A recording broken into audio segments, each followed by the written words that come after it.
Hello, welcome to Loremaster's Lair. I am a Loremaster, and welcome to the holiday weekend.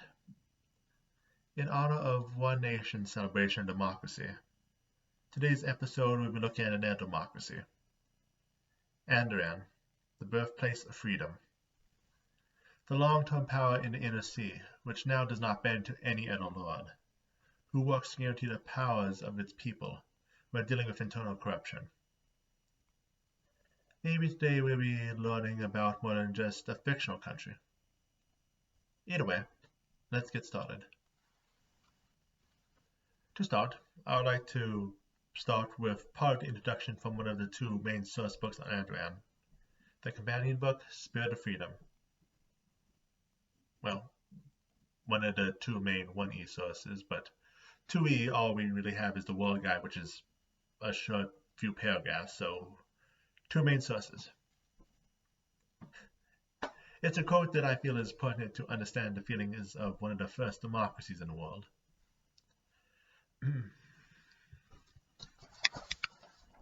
Faced with the choice of servility under the lash of the terrors of freedom, Andorans chose to follow their impossible dream, and succeeded. They chose to shape the future free of infernal taint, of tyrants dictating the course of their lives, and to greet their destiny with open eyes. Against the armies of hell and the machinations of princes, against the words of those who were too faint of heart to continue to fight, they gambled with their lives and were victorious. They chose to assert their beliefs for themselves and for their children, neighbors, and countrymen, and in doing so, lit a fire in the spirits of the oppressed across Galarian. Okay, brief history. Andoran's history dates back to the first explorations of Taldan, who recorded the people living there before. Slowly, the Taldans and natives of the region integrated to become the first people of the Andoran province, formally recognized as such in 1707 AR. We have a few dates this week. Remember, 1E starts 4708 AR, while 2E starts 4718 AR. So that would be about 3,000 years ago. Anyway, as the front lines of Talon's expansion, a large lumber and shipping industry developed in the region, and by 1750 AR, all naval vessels were produced in the port of Augustana. This continued until 4081 AR, when Cheliax broke away from the declining empire, and Andoran joined as a territory. They had proudly stepped to a centuries-old tyrant and come out on top. A lesson they kept with them during the Chelish Civil War, when the House Thune was clearly winning. The nobles stood for appeasement. The people did not. With the backing of the banks, smart nobles who saw where the tides were turning before the bottom fell out, and a few skillful negotiators, the People's Revolution resulted in an independent Andoran in the year 4669 AR. Through the document known as the Associative Act, the government of Andoran was formed. The People's Council is the ruling body of the country.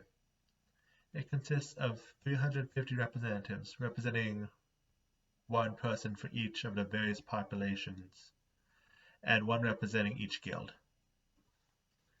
Each year, they elect one person who speaks for the body as a public spokesman, the people's voice. Formal councils held twice yearly, usually lasting 3 days.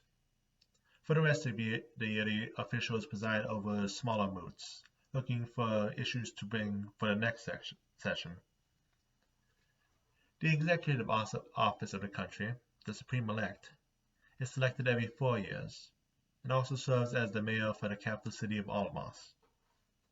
The Supreme Elect is assisted by the Demarchy Assembly, a group of 30 ministers chosen by a national lottery, put in charge of finance, trade and commerce, foreign affairs, etc.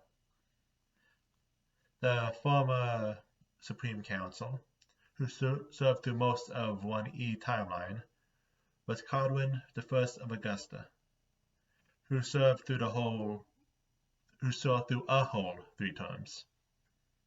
The current, elected in 4716 AR, is Andoran Morosek, former head of the Steel Falcons.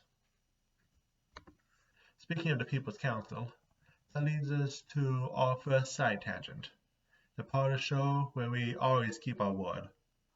Maybe. In the book, The Divine Anthology, the book on virtue is a compilation of various paladin codes. This not only deals with those of gods, but also other oaths paladins who serve more of an idea can take. One is our side tangent, the Oath of the People's Council. This is the oath taken by the Eagle Knights and the People's Council, as you can tell by the name. For paladins, this allows the oath taker to use rousing speeches like a bard does, dispel illusions, and give them strength against evil creatures. The main oath is to know Andoran's laws and ensure everyone, even those in charge, follow the law. And it is often taken by paladins of Abadar, Aristal, Iomade, Regathiel, Shaelin, and Bildisi. There are various organizations that have influence on the country of Andoran. Starting off, one that I've already mentioned a few times, and getting their own section, is the Eagle Knights. The Eagle Knights was formed right before the god Andoran was said to return and bring about the Age of Glory, their purpose to act as an honor guard to the god. As you all know, that never happened. With the coming of the Cheliac Civil War and the People's Revolution, the Eagle Knights' loyalty ended up being for the fledgling nation. The Eagle Knights are broken down into 3 branches, each with large differences in speciality, together serving to keep their nation standing. The first, the Golden Legionary, are the guardians of the nation, helping to protect their allies and those in need. The second is the Steel Falcons, people who are skilled with diplomacy and working with other nations to try and bring an end to slavery abroad through official means, or unofficial, as they include the nation's navy, the Grey Corsairs, whose privateers raid slave ships and liberate the cargo. They also include the Scions of Talmador, paladins who follow Talmador, we will get to him later, who work to spread the idea of the Agathion and encourage others to stand and take their fate in their own hands. Finally, the Trolley Talons, those who work in the dark, getting their hands dirty in the name of freedom. Those who sacrifice the most are the Toxic Talons, those who are assassins, who usually take the fall for any of Andoran's more seedy doings. When it comes to other organizations affecting the area, we have 3 main ones. First, the Labor Consortium, an organization founded to maximize lumber production in the area. Over the years, the consortium has developed a monopoly over the industry. When the Thunes took over the Cheliac's throne, they began slowly closing off the monopoly's access, so they threw their lot in with the revolution.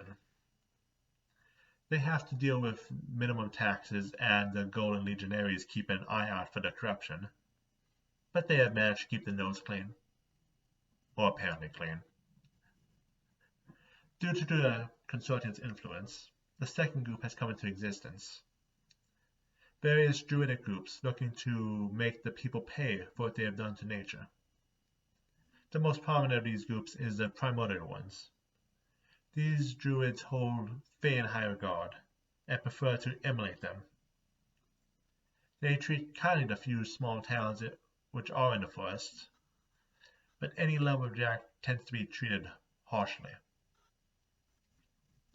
The final group are the Seven Houses. These were some of the nobles who helped the revolution, but not because they believed in the people's revolution, but because they did not want to lose power. Because of the deals they cut, they managed to find ways to worm their way into powerful positions in the different regions, and get individual voices on the People's Council. They work for their own interests, and possibly to ensure that they, the seven families, can jointly rule the country. For a major place in the country, it is divided into 5 regions. The first, referred to as the Freedom Lands, surrounds the capital of Almas. It is made of mostly farmland owned by local farmers, mostly taken from the nobles who used to call the region their home. While it's an independent region, most of its governance is undertaken by the federal government. To the west is Artville, known for its lumber and shipping industry. Its largest city, Augustana, is the headquarters of the Seven Houses, and this region in general, due to how close it is to the border, tends to be where those who most wish to see the old ways reinstated gather. To the east is the Carpendon Plains, the rural breadbasket that prefers producing one's food and staying out of politics. The largest city, Carpendon, is made of 7 smaller towns, with a military base placed strategically in the center due to its position. To the north is Dark Moon Vale, the center of the current lumber industry of the nation, and therefore fake counterattacks. The largest city, Oregant, is the city where the lumber consortium owns everyone, forcing all residents into inescapable debt. Finally, the Veteran Forest serves as the border with Talden. The forces of the Fae in this region make it closer to an independent community than part of either nation. However, a small town by the name of Bellis, due to the deals with Fae, has established itself on the Andoran side, and is a massive producer of honey. Which, rather than doing geography, brings us to our second side tangent. Andoran is also home to 4 of the 10 peaks of the Five Kings mountain range. This also means it's the land most at danger from the so-called Sixth King of the Mountains, Daralaxthix. Daralaxthix. That's not a name I want to pronounce again. This great warm red dragon has harassed the area for over 2,000 years, being considered one of the strongest dragons on the continent. He harasses the lands that now make up Andoran, Isgur, and Duman, demanding tributes of coins, priceless treasures, and virgins. He has gotten less and less active as the years have passed, ironically being last seen the year of the Revolution, 4669. But the fledgling nation has long kept an eye on their dwarven border, and not because they fear any of the Five Kings. And well, here on to our third side tangent. We have the pulse of Andoran outside of Andoran. Andoran, in the name of Talon and Cheliax, formed several colonies. In becoming independent, these colonies became independent with them, becoming part of the new democracy. The largest group of these colonies, the colonies on the shores of Arcadia, have always had an independent streak, and welcomed the official change to democracy. They are also ready to push further than the mainland, working on dismantling the local lumber consortium. The other colony we have of note is the Sun Temple colony, a colony built on the rules of Aslan. They have disappeared, the colony itself being empty, but the residents are still there. Where is unknown, and why is unknown. But it's said that there is a magical gateway that leads to somewhere. Only vague answers come when all who find the answer disappear. Andoran, as the only democracy in the region, has tense relations with its neighbors. On the west, Cheliax still does not recognize Andoran as a separate country, planning on squashing the rebellion. The Edda Chelish holding of Isgor is strongly and patriotically opposed to Andoran, making them the most constant foreign threat. Taldan to the east is also known for their scheming against everyone. Under their new empress, relationships have warmed a bit, but Taldans are still going to scheme. Up north, Dorma does not care about democracy, they just want money. And Andoran makes a decent trade partner. And Kyonin, a non-democracy, considers freedom paramount and respects Andoran. They do not have any official alliance. Each would likely step in to protect the Edda if either of the nations were ever threatened. In recent times, there have been talks which have yet to go anywhere between Andoran, Galt, Kyonin, and Taldan, a group sometimes referred to as the Four Queens, a nickname which is potentially political mudslinging in Andoran. Now in this middle part, let's go through small mentions about the country's culture. Andoran's architecture is not inventive, but based off of Aslanti architecture. Conspiracy theories said these unique designs offer various advantages to demon worshippers or nobles walking in the shadows, or the like. Conspiracy theories. As stated earlier, various banking families helped the revolution and are now an important part of the economy. With interest rates nationalized, there is no point in competing with each other, and therefore each family tends to loan for certain businesses only. While there are dozens of families, three of note are the most powerful. House Goldfield, a Smith family who loans for the gold, silver, and alum trade, and who managed to get most of their wealth from producing works for the nobility back before the revolution. House Non, Andoran's first bank, specializing in lumber and ships.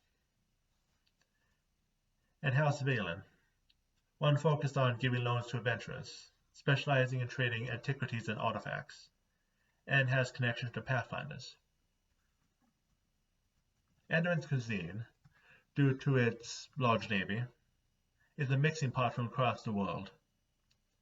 While not the high culture of Taldan or Cheliax, food can still be simple and taste wonderful. For the arts, operas that mock Cheliax are the toast of the day. They also have an affinity for ballads and epic songs about the heroes of the revolution. Looking at the tech level, they are about the same level as nations like Talda, Cheliax, and Kidara, with the exception that they sell technology to everyone as opposed to just nobles. Because of this, more practical devices are more common, while needless luxury items are rarer. Three technologies that are more common in Andoran than anywhere else are eyeglasses, paper, and the printing press. Finally, of all the wildlife of the area, Andoran is known for being a place that has a higher concentration of birds of prey than the surrounding region. As if all the eagles and falcons didn't tip you off that already. There's one more topic on the culture of Andoran that needs to be discussed. The influence of Fae.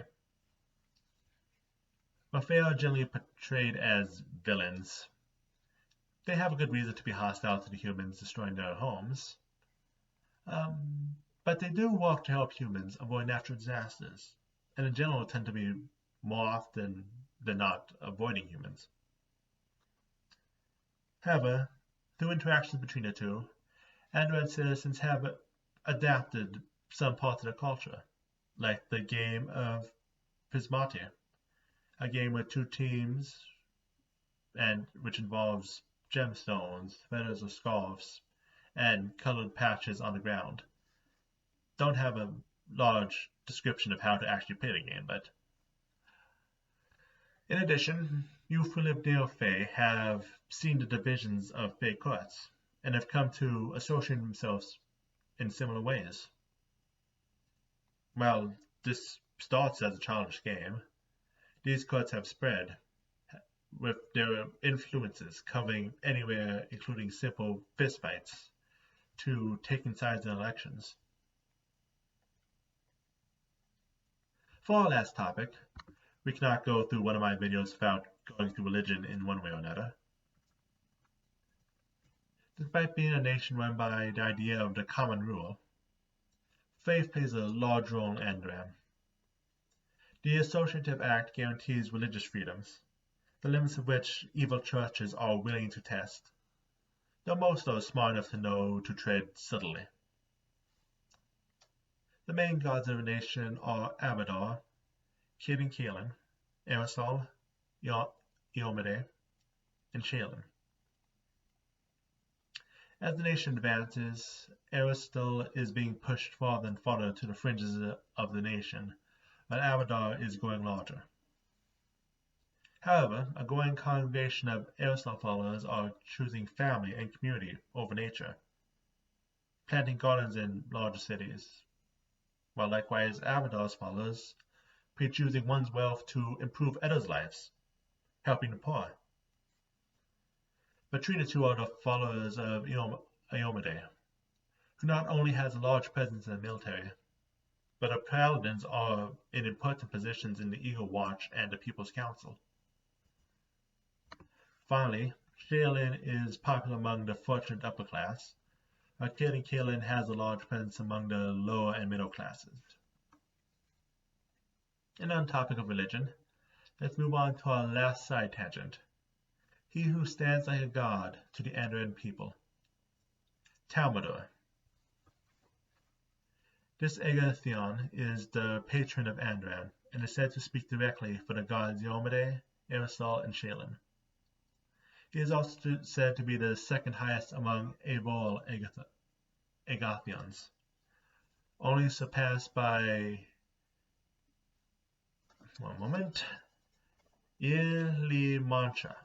Ilimancha.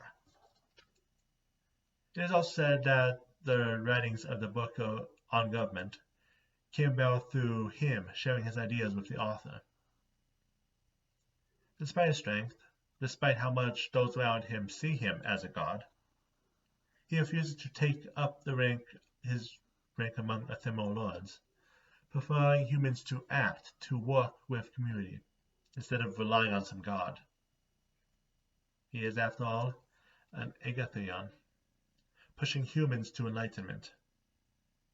However, there is a growing congregation who worship him as a deity of the domains of hope, liberty, and community. He in turn insists he is no one special, saying that the feast day picked out for him is little more than one more holiday to honor a national hero. As for how he spends his time, outside of envoy work, he works to patrol a nation he helped build, and is perfectly willing to show up and add his opinion to meetings, whether they be the People's Council or a small-town moot. And that is it for today's episode. To my American viewers, happy 4th of July weekend. I hope you enjoy it more than I do.